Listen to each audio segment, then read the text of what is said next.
David Icke has been a controversial figure for some time.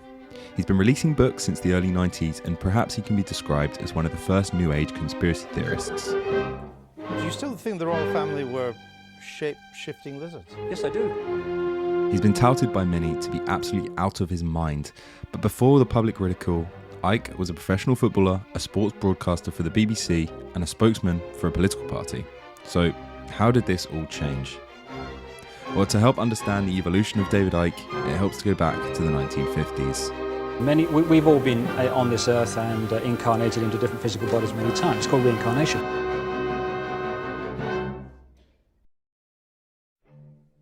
While Icke was a child, he grew up on Goodwood Estate in Leicester. It was a post-war, newly built housing area for poor families. In one of his books he writes, "To say we were skint is like saying it's a little bit chilly at the North Pole." He recalls having to hide as a child when the council would come round to collect rent. He always struggled at school, failing a series of exams, but in his early teens he found a pathway out of poverty: football. He was recruited as a goalkeeper for Coventry City, showing a great talent and potential, but unfortunately by the time he was 21 he was forced to retire because of serious arthritis. Icke's passion for football remained through the 70s and 80s, as he had a very successful career as a broadcaster for the BBC. While working at the BBC, he would write his first book, and no, not about lizard people just yet. It was called It's a Tough Game, Son, and as the title might suggest, it included advice for young people on how to break into football. In the early 80s, Icke would begin exploring alternative medicines and New Age philosophies in an effort to help his arthritis. It was by exploring these theories that he became very interested in green politics, prompting him to join the Green Party and becoming a national spokesperson for the party within 6 months. His second book, It Doesn't Have to Be Like This, was published in 1989. It outlined his views on the environment and is the first time Icke would feel responsible to share a message to the public for the greater good of humanity. Icke's contract with the BBC would be terminated in 1990 after the controversy surrounding him would begin. He initially refused to pay the community charge, also known as the poll tax, a newly introduced tax by Margaret Thatcher's government that year. In the end he paid it, but his announcement that he was willing to go to prison rather than pay the tax prompted the BBC to axe him. In 1991, the controversy would take on dizzy new heights after Icke made some extraordinary claims on the Terry Wogan show. The press claim that you claim to be the Son of God. Mm-hmm. Is that true? Yes, you see, the thing is that it's quite funny, really. You know, 2,000 years ago, had a guy called Jesus sat here and said these same things, you would still be laughing. It's really, really funny that we've not really moved on that much. As well as claiming to be a prophet and the Son of God, Icke could also claim that a race of reptilian beings are using their powers to rule world governments and all the three-letter organisations, along with the banks, the monarchies, and Wall Street. He claimed the secret powers that be thrive and feed off negative human emotion, and that the world would end later that year. Now obviously Icke was wrong, the world didn't end in 1991, but since then the books on the New World Order, reptilians and various other conspiracy theories have been coming thick and fast.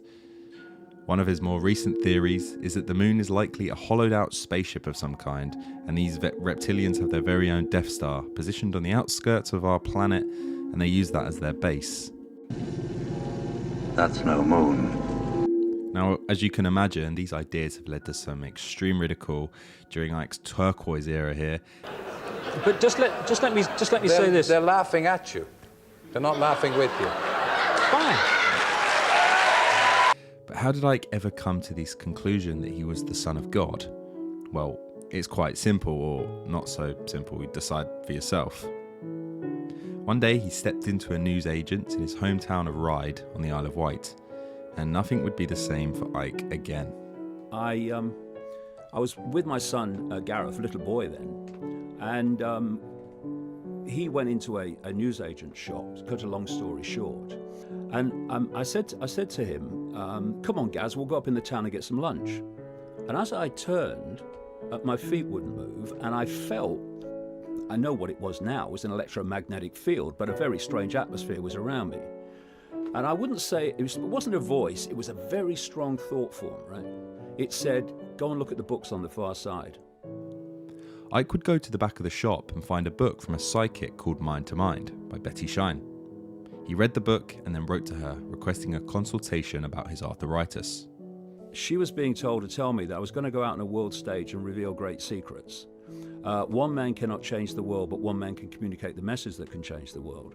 That I was going to face enormous opposition and ridicule and stuff, but they, whoever they are, will always be there to protect me. In February 1991, Icke visited a pre-Inca burial ground in Peru, where he felt drawn to a particular circle of waist-high stones. As he stood in the circle, he had two thoughts: that what he was going through right now would be talked about in 100 years, and that whatever it was would be over once it rained. As he had these thoughts, his body began to shake like it had been plugged into an electrical socket, and new ideas poured into him. Then it started raining, and the experience ended. He describes this as the Kundalini, a term from Hindu yoga practices, activating his chakras or energy centers and triggering a higher level of consciousness. It's through this experience and this higher level of consciousness that Icke was sent all the ideas he would go on to publish in his series of books that would follow over the last 30 odd years. After the success of his first book, The Truth Vibrations, between 1992 and 1994, Icke would write 5 more books, all published by mainstream publishers. These are mostly on channeling, spiritual energy, and the law of attraction. One book even questions the reality of Jesus, but accepts the existence of a Christian spirit. It was Icke's 7th book, The Robots' Rebellion, that would bring on yet another wave of critics.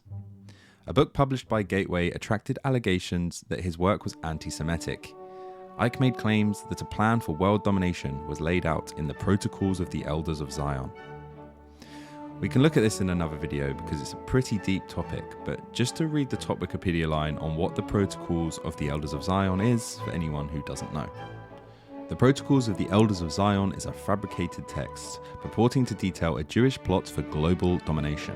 Largely plagiarized from several earlier sources, it was first published in Imperial Russia in 1903, translated into multiple languages and distributed internationally in the early part of the 20th century.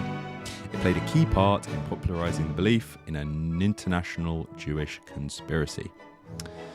Very vague, I know, but if you want to hear more on this, then make sure you subscribe. The Robots' Rebellion didn't go down well with his political party, and it was the final nail in that political coffin for Icke, as he was banned from the Green Party. It was Icke's next book that would go a step further as he went full Kanye. I see good things about Hitler also. And in And the Truth Shall Set You Free, he writes, "Why do we play a part in suppressing alternative information to the official line of the Second World War? How is it right that while this fierce suppression goes on, free copies of the Spielberg film Schindler's List are given to schools to indoctrinate children with the unchallenged version of events? And why do we, who say we oppose tyranny and demand freedom of speech, allow people to go to prison and be vilified and magazines to be closed down on the spot for suggesting another version of history?" This causes Icke's publisher Gateway to drop Icke completely. However, after borrowing 15 grand from a friend, Icke established Bridge of Love Productions, which later became David Icke Books, as he published The Truth Shall Set You Free and all his subsequent books. His books sold about 140,000 copies between 1998 and 2011, at a value of over around $2 million. His 2002 book, Alice in Wonderland and the World Trade Center Disaster, became long-standing bestsellers in South Africa. By 2006, his website was gaining 600,000 hits a week, and by 2011, his books had been translated into 11 different languages. Icke would also travel the world doing lectures. By 2006, he had lectured in 25 different countries. He also became known for his incredibly long lectures, while he was reported to speak for 7 hours straight in front of 2,500 people at Brixton Academy in London, and then 11 hours straight in front of 6,000 people at Wembley Arena in 2012. While Icke is known for his reptilian New World Order conspiracy theories, he's also pretty much covered any other conspiracy theory topic you can imagine. Climate change, 9/11, chemtrails, water fluoridation, the death of Princess Diana, the assassination of JFK, and of course, many, many more.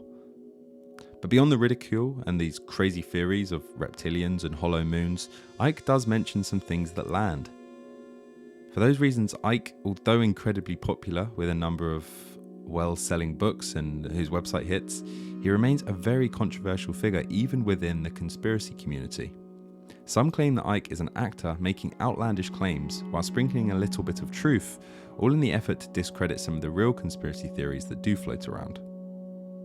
His popularity has grown even more since COVID times, as some of the predictions Icke was making appeared to be true.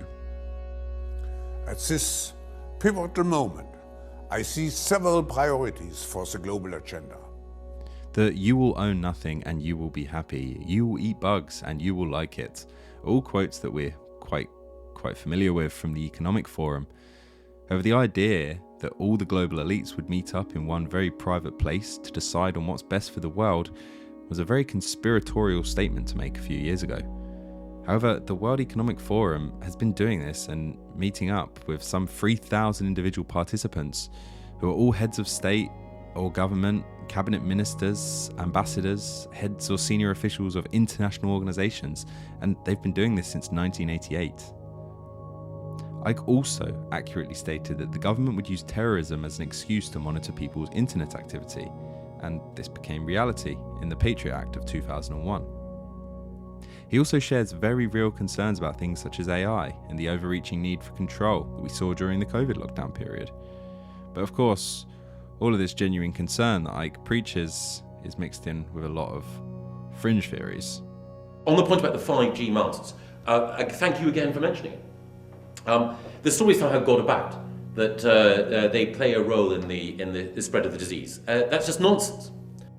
I think you have to have a don't throw the baby out with the bathwater approach when it comes to Icke.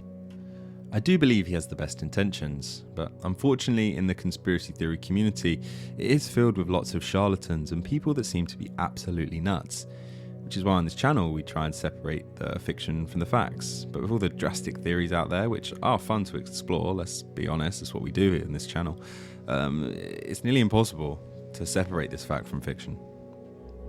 Many people in the community are susceptible to believing some of the more fringe theories, be it QAnon, Flat Earth, or a reptilian New World Order, which can often discredit things that actually are incredibly likely with solid evidence, such as some of the conspiracies involving Epstein, MKUltra, which we know happened, or some of the lab leak theories. I think Icke got into some of these new age theories about healing at a time in his life where he was missing meaning. Having just been kicked out of the BBC, I think Icke likely found something that he thought, well, he did truly believe, and it opened him up to all sorts of new ideas and theories, which he would inevitably seem to believe them all. As always, decide for yourself of which of David Icke's theories you believe to be true, but he's undisputably a free thinker, and for that I find myself having a lot of respect for Icke, for speaking about what he truly believes in, despite years and years of public ridicule.